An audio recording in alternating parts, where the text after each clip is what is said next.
Doctor खाकाना जी साहब, एक तो टैक्स बढ़ता है बिजनेस एक्टिविटी से, बिजनेस एक्टिविटी इधर बढ़ती नहीं है, टैक्स बढ़ता चला जाता है।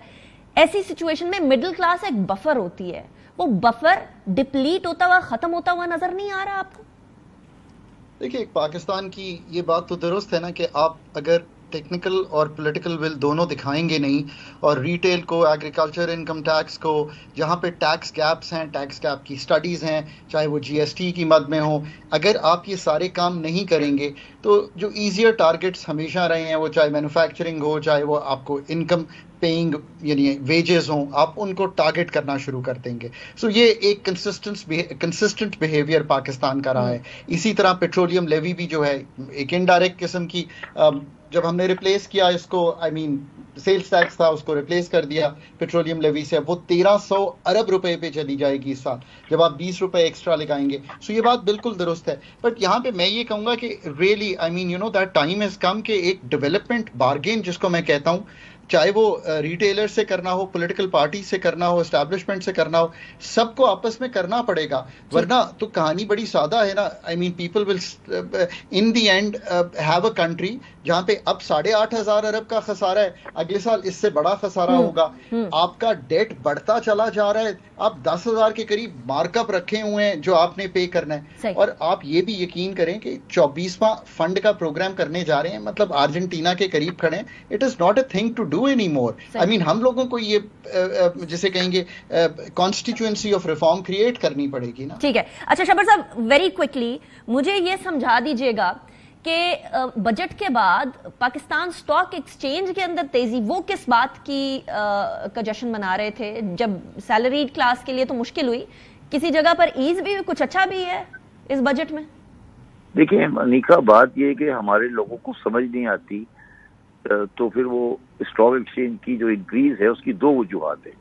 पहली बात, जो फाइनेंस बिल आया है उसमें 23 जुलाई 2021 के बाद जो शेयर खरीदा जाएगा उस पे होल्डिंग पीरियड के बगैर भी आप का कैपिटल गेन टैक्स होगा। तो लोगों ने परचेज किया है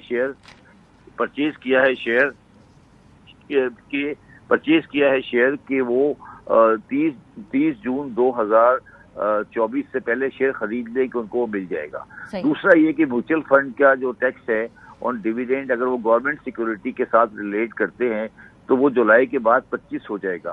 तो म्यूचुअल फंड से लोग पैसे निकाल कर स्टॉक मार्केट में डाल रहे हैं। इसका कोई किसी किस्म का ताल्लुक बजट के साथ नहीं है। अनिका, मैं बिल्कुल साफ अल्फाज में कहना चाहता हूँ, बिल्कुल साफ अल्फाज में, जो एक्सपोर्ट के साथ किया गया है और जिस तरह का ये फ्रेमवर्क बजट के साथ आया है, सिर्फ और सिर्फ एक बहुत बड़ा IMF का या किसी का डोनर प्रोग्राम हमें बचा सकता है। अदरवाइज हम 3-4 साल के अंदर इस मुल्क में डिफॉल्ट करने जा रहे हैं, और लोकल करेंसी डिफॉल्ट तो आज भी हो चुका है, वो इनएविटेबल है। हम बिला वजह, आप भी और मैं भी अपना टाइम ड्राइव कर रहे हैं बिला वजह की गुफ्तगू करके। ठीक है, अगर हम सर खपा रहे हैं, लेकिन डॉक्टर साहब आप अग्री करते हैं कि हम सर खपा रहे हैं? और होना वही है, बिकॉज पिछले 6 साल के अंदर 7 वजीरे खजाना तब्दील होना, लैक ऑफ पॉलिसीज, और अभी जो बजट आना है वो सिर्फ मूडीज कह रहे हैं कि जी IMF के हवाले से ठीक है, आधे से ज्यादा रेवेन्यू वो भी बता रहे हैं कि हम सूद की अदायगी के अंदर ही लगा देंगे। तो हम सूद में इतना फंस चुके हैं, इतना इंटरेस्ट पेमेंट हम लोगों ने करनी है, निकलेंगे कैसे? तो देखिए, एक तो बात ये कि बहुत ज्यादा गुफ्तगू होती है टैक्स रिफॉर्म पे, वो अपनी जगह, और हमने आई थिंक आपके सामने कुछ चीज़ें रखी हैं। एक बहुत बड़ा रिफॉर्म है जो एक्सपेंडिचर साइड का है। इस पे एक सूबों के साथ मिलके पेंशन से लेके पाकिस्तान की जो हम सब्सिडीज देते हैं, हम जो पाकिस्तान की ग्रांट्स एंड ट्रांसफर्स करते हैं, NFC अवार्ड पे गुफ्तगू, ये सारी चीजें जो हैं ये भी होने वाली हैं। सो ये सारा काम जो है वो आपको करना तो पड़ेगा। मैं एक मतलब for the people of Pakistan, this is my sense how this will play out. देखिए, जो इस वक्त बजट आया है, and I am privy to a document that was shared with the government of Pakistan आज से कुछ अरसा पहले, जिसमें टैक्स पे बात हुई। एक TA मिशन दिसंबर 2023 में पाकिस्तान आया था, उन्होंने फरवरी में एक डॉक्यूमेंट शेयर किया था। लार्जली बजट की अलाइनमेंट इस वक्त फंड के साथ है, इसलिए भी अगर मैं ये सिर्फ कह सकूं, ये जो मैक्रो स्टेबिलिटी अभी भी दिखाई दे रही है, रिजर्व्स का पिकअप, थोड़ी सी इन्फ्लेशन रुकी, हमने इकोनॉमी को स्लो करके इस वक्त बैरूनी खसारे को संभाला है। आई थिंक इसको गवर्नमेंट की, आप एग्री करें या ना करें वो एक फर्क बात है, गवर्नमेंट सीमेंट करना चाहती है इस मैक्रो स्टेबिलिटी को to remain with the fund. I think that is what even the external forces want us to do. I think that is the direction we are headed.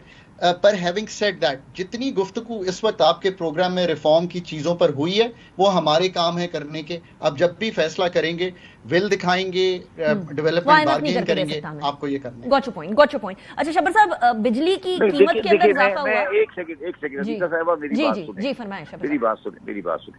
देखिए, हम फिर बात को घुमा रहे हैं। मैं आपसे सिर्फ ये कहने की कोशिश कर रहा हूँ, खाकान साहब से आप बात कर लें कि कोई रास्ता मुझे बता दें कि वो जो इंटरेस्ट का कॉस्ट 9,700 है 13,000 के बजट में, और अगले साल हम 700 बिलियन और करने जा रहे हैं इंटरेस्ट का 700 बिलियन और बोरो कर रहे हैं, उसका इंटरेस्ट भी आएगा। तो कौन सा साइंसदान है जो इस कंट्री को लोकल करेंसी डिफॉल्ट से निकालेगा? हम क्यों झूठ बोल रहे हैं, हम क्यों मुनाफकत कर रहे हैं, हम क्यों ये बार बार कहे जा रहे हैं कि लोकल करेंसी डिफॉल्ट नहीं है? अब बात सच बोलें, मुल्क को का डिफॉल्ट एक्सेप्ट करें कि लोकल करेंसी डिफॉल्ट है। अच्छा, और अगर लानिका साहिबा, मेरी आपसे भी शिकायत है, खाकान तो मेरा दोस्त है, क्या हमारा बजट सिर्फ यही रह गया है कि IMF ये कह रहा है, IMF ने ये किया, उसकी टीम आई चली गई, और कोई हमारे पास करने की बात नहीं है? हमने सिर्फ यही बात करनी है बस। शब्बर साहब का जवाब देना चाहेंगे? बिल्कुल 20 सेकंड्स है मेरे पास डॉक्टर साहब, वेरी क्विकली। अनिका, मैं तो कह रहा हूं कि all this surgeries for us to do to sort out our expenditures. उसमें जो लेकिन लोकल करेंसी डिफॉल्ट है, देखिए जो डेट की रीप्रोफाइल, पाकिस्तान का डेट तब सस्टेनेबल बनेगा जब हम उसकी एडजस्टमेंट करेंगे। ये बात मैं क्लियरली कहता हूं।